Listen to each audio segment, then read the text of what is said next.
The best Motorola phone that you've never heard of just got better, and it's one of my all-time favorites. And it may be the best Motorola phone ever made. This is the Motorola ThinkPhone. So this was made in collaboration between Motorola with the Lenovo ThinkPhone, the Think branding. Of course, you've heard of like the ThinkPads, the ThinkBooks, all that stuff. Lenovo actually owns Motorola, but this one just got Android 15. Now, hear me out. That might not sound too exciting, but it has got monthly security patches every single month since it's come out.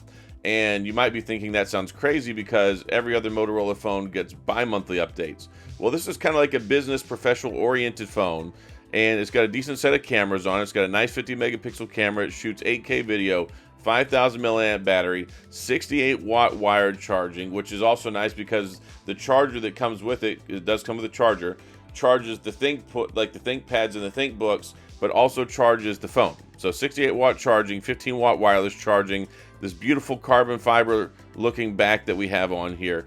And it's got the Snapdragon 8 Plus Generation 1, 8 gigs of RAM. They have a 12 gig option. Starts off at 128, but I've got the 256. So I've got 256 storage, 8 gigs, well, yeah, 8 gigs of RAM. It has RAM boost. You can boost it an extra 2 gigs, but that's not that big of a deal because the phone doesn't really care about AI. This phone, like AI was not even in the discussion 2 years ago. This one still isn't focused on AI. So if you want a phone that has good power, and I mean, it's basically on par with the Tensor 4, it's just over 3 gigahertz, which is plenty of power for anything that you want to do. It's got a beautiful 6.6 inch OLED display, 144 hertz refresh rate, not 120, not 60, 144. So you got this beautiful POLED. And then, of course, it's got facial recognition under the screen, fingerprint scanner, which is optical. It has a programmable button over on the side, so you got a convenience key that you can set to do basically whatever you want. And then on top of all that, you get monthly updates. So it started with Android 13. It's going to get all the way up to Android 16. So it's got one more year of software updates. That'll probably come out sometime next year. Like, they're really not that fast with putting them out. We just got Android 15 this month, but it still runs great.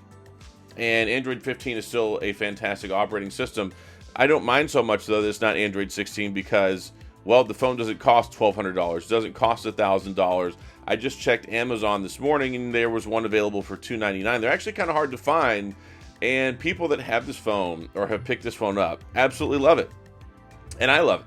I covered it extensively for over a year, and I made a follow-up last year as well. But when this phone first came out, I was like, man, this is such a nice phone. It's beautiful, it's sharp, it's professional looking, and it gives you great performance. I mean, if you can still play top-end games on this thing with the Snapdragon 8 Plus Generation 1. It doesn't do as great in like the ray tracing department and all that, but by and large, most of the improvements that have come to the chipsets in the last 2 years have been AI focused, not horsepower focused. So this thing still has tons of horsepower. Like I said, it can shoot 8K video. I've taken a lot of pictures with it, and I did my full review. Solid camera setup. Like, it takes pretty decent photos. Beautiful ergonomics. Like, this is a sharp looking phone. Like, it's a really nice looking phone. I love this carbon look. It's got carbon fiber basically on the back, and it's got Gorilla Glass Victus on the front for the screen. So all that stuff, 2 year ago flagship specs, but a lot of people want a good phone with good value, good bang for the buck. And everything else is just tremendous. Like I said, 5,000 milliamp battery, monthly security patches, which is unheard of with Motorola. The new ThinkPhone 2 might do it, but the ThinkPhone 2 was kind of a downgrade. Like, I didn't buy it. I didn't test it out. They didn't send me one. It wasn't available, I don't think, even in the US maybe. But it just wasn't as impressive.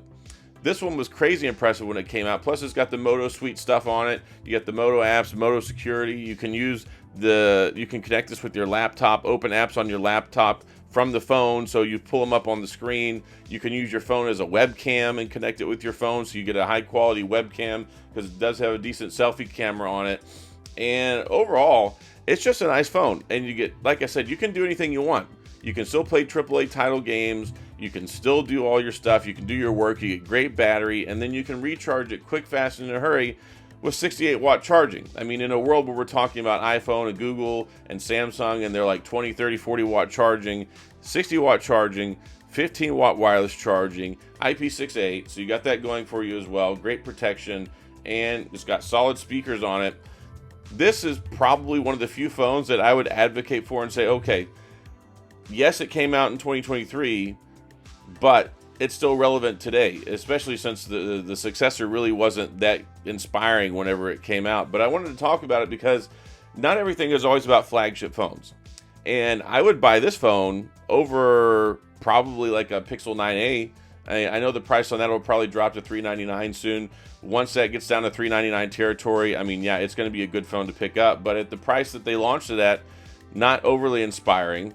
And then you take a look at a lot of the other mid-tier phones, they just don't have a lot of great features, or they have a lot of compromises here and there.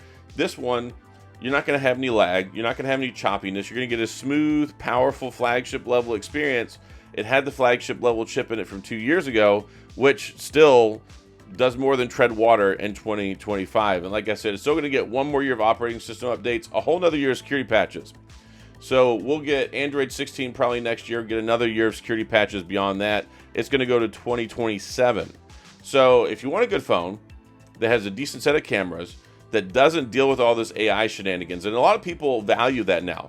Everybody's tired of hearing about AI, all this stuff, all that stuff. I mean, some of it's cool, but by and large, for most people, most normal average guys and gals, like, they don't care about it. It doesn't really have much relevance in your life, and you don't want to pay all the extra upcharges, the subscription fees for all the crap that they charge you for nowadays.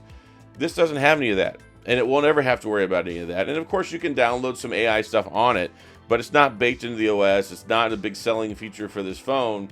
This phone is all about streamlined performance. It's about power. It's about sophistication. It stands out, and it looks great. And I believe it's got the mil standard rating as well too, because of the carbon fiber back and the way that they build it.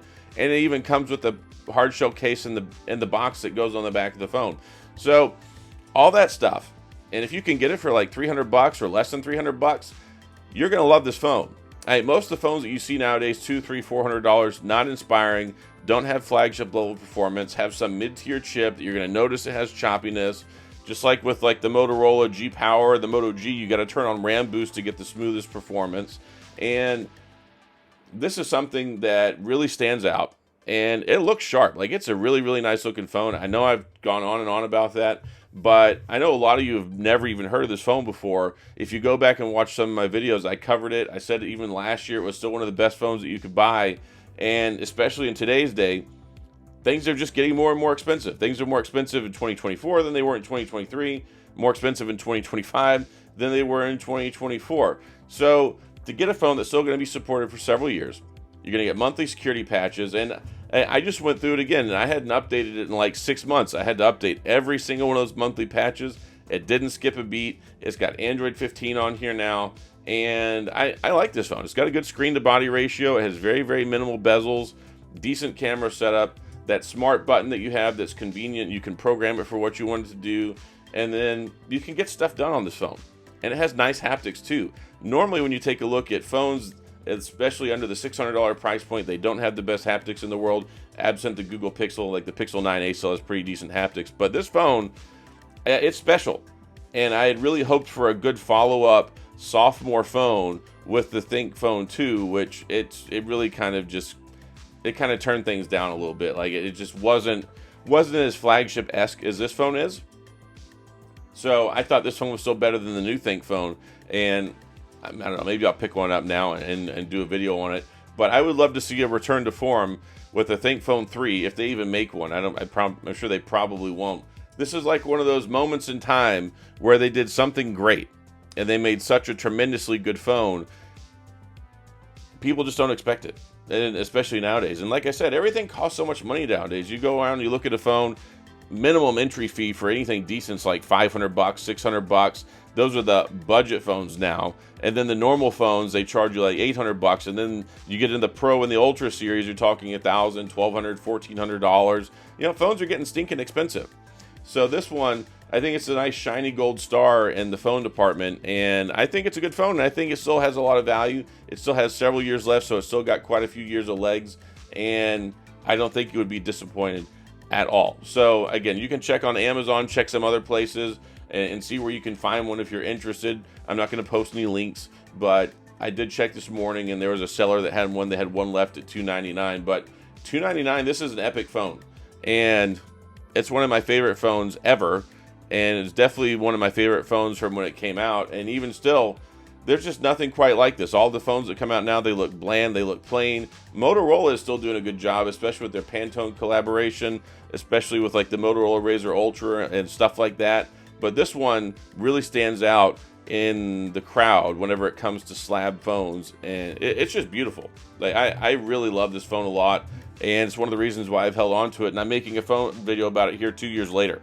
So that's all I got. If you have any questions, comments, gripes, concerns, complaints, all that stuff, please of course go to the comment section. I'll do my best to get back with you.